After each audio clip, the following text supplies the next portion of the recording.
작년보다 올해 더 좋을 종목이라도 다 좋은 것은 아닙니다. 내년까지도 좋아야 마음 편히 들고 갈 수 있고요.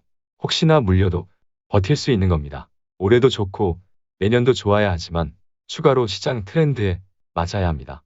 메가 트렌드에 투자해야 합니다. 적당한 성장으로는 예민한 시장으로부터 인정받기 쉽지 않을 겁니다. 압도적인 성장이 필요합니다. 올해도 내년에도 그 이상도 기대할 수 있는 산업 섹터와 종목에 투자해야 합니다. 그럼 떡상버스에 타이소 멤버십 가입을 눌러주세요.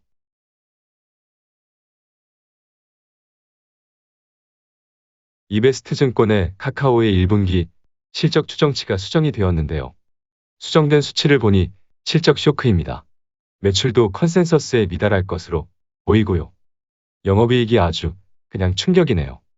컨센서스 대비 15%나 하회할 것으로 수정되었습니다. 망했나요? 내용을 뜯어봐야겠죠?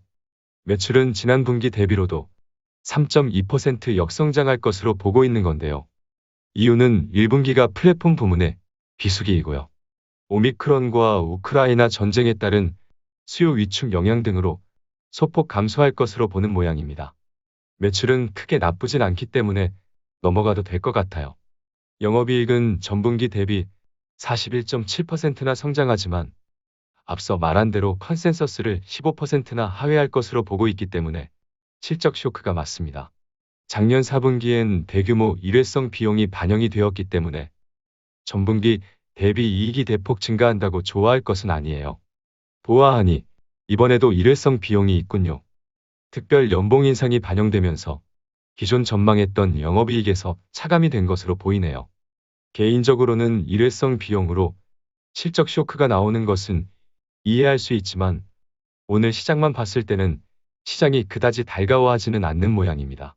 어쨌든 일회성 비용이기 때문에 단기적으로 극복할 문제이고요.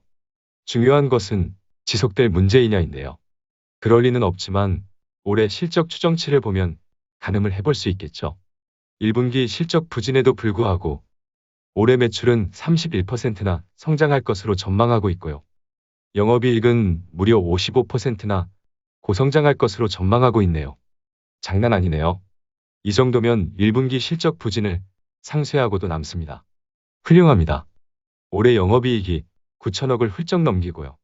영업이익률 또한 작년 9.7%에서 올해는 11.5%까지 개선이 됩니다. 훌륭합니다. 좋네요. 올해 55%의 이익 성장을 전망하지만 심지어 내년에도 41%의 이익 성장을 전망하고 있습니다. 좋습니다. 분기별로 볼까요? 영업이익 기준 작년 4분기를 바닥으로 실적 쇼크가 예상되는 올해 1분기를 지나 내년 1분기까지 빠르게 성장하는 것을 알 수 있습니다. 너무 좋은데요? 심지어 연말과 내년 1분기엔 영업이익률이 13%를 훌쩍 넘길 것으로 전망되고 있습니다. 좋아요.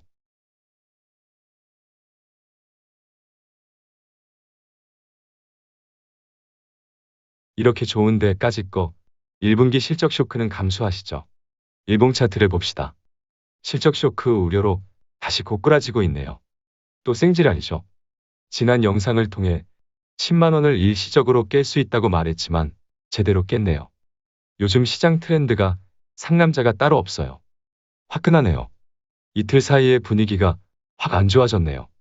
하지만 이때 구름 위로 올라서는 힘이 약했기 때문에 원하진 않았지만 어느 정도 예고된 시나리오이긴 했습니다. 그냥 좋게 가길 바랬지만 어닝쇼크 가능성이 불거졌기 때문에 이럴 수 있어요. 지금은 음봉으로 마감했기 때문에 추가 조정 가능성은 기본으로 염두해야 합니다. 수급도 그지 같네요. 3일 연속 쌍끌이 매도네요. 주봉 차트를 봅시다. 일단 이때 지지력을 확인했던 120주선을 깬다고 보는 것은 적절하지 않아요. 현재 120주선이 9만 원 조금 안 되는 가격에 위치해 있네요. 추가 조정을 받더라도 매물대 지지가 가능한 상황이고요. 시장이 출렁이면 다시 한번 120주선을 테스트할 수는 있겠지만 분위기만 나쁘지 않다면 하락은 제한적으로 봐도 될 것 같습니다. 월봉 차트를 봅시다. 안 좋네요. 갑자기 실적 쇼크 우려가 분위기 다 망쳤네요. 다시 일봉 차트를 봅시다. 일단 1분기 실적 쇼크 우려로 조정을 받는다면 올 한해 실적이 점진적으로 좋아질 것으로 보이기 때문에 너무 걱정할 필요는 없을 것 같아요. 하지만 아직은 애매하네요. 그래도 결국엔 반등이 나올 것이기 때문에 당분간 명확한 반등 신호를 기다립시다. 일단 우리는 12만 원대 13만 원 라인까지는 보고 있는 거죠. 11만 원대에서는 비중을 정비하자고 했지만 조정을 받는 정도를 보고 결정하면 될 것 같아요. 단기적으로는 반등 신호를 기다리고요. 크게 보면 13만 원을 넘어서기 전에 얼마나 비중을 줄일 것인지의 문제입니다. 2위에서는 각자 그릇만큼 적절한 물량으로 끝장을 보면 되겠습니다. 개인적으로는 13만 원 위에서는 절반만 들고 가면 되지 않을까 싶습니다. 대충 이 정도로 생각을 하면 될 것 같고요.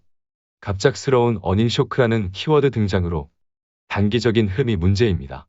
미안하지만 일단 당장은 추가 조정 가능성이 있으니 조금 더 보겠습니다.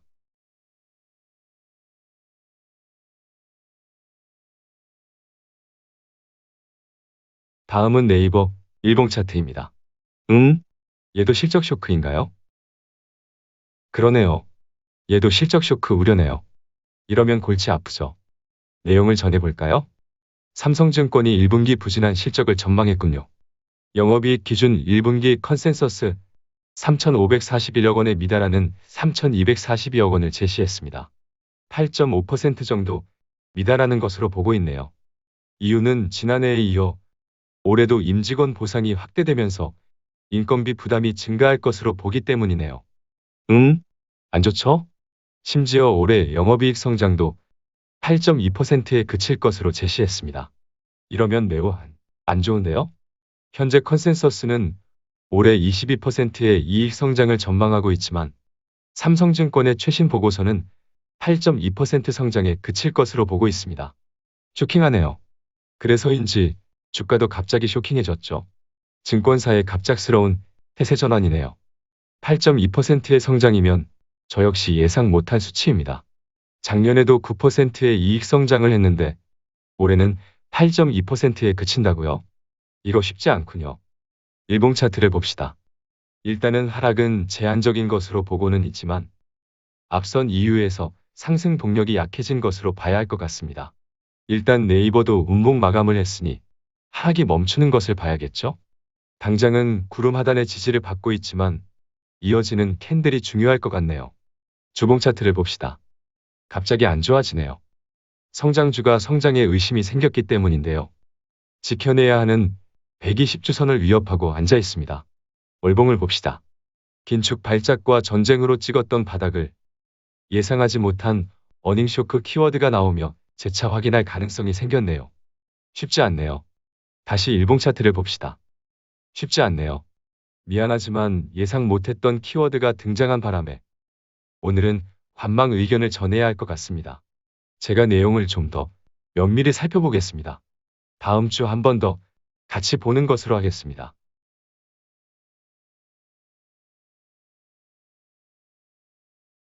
당황스럽게도 오늘은 안 좋은 보고서들이 쏟아졌네요. 요즘같이 지쳐있는 상황에서 어닝 쇼크 전망이 웬 말인가요?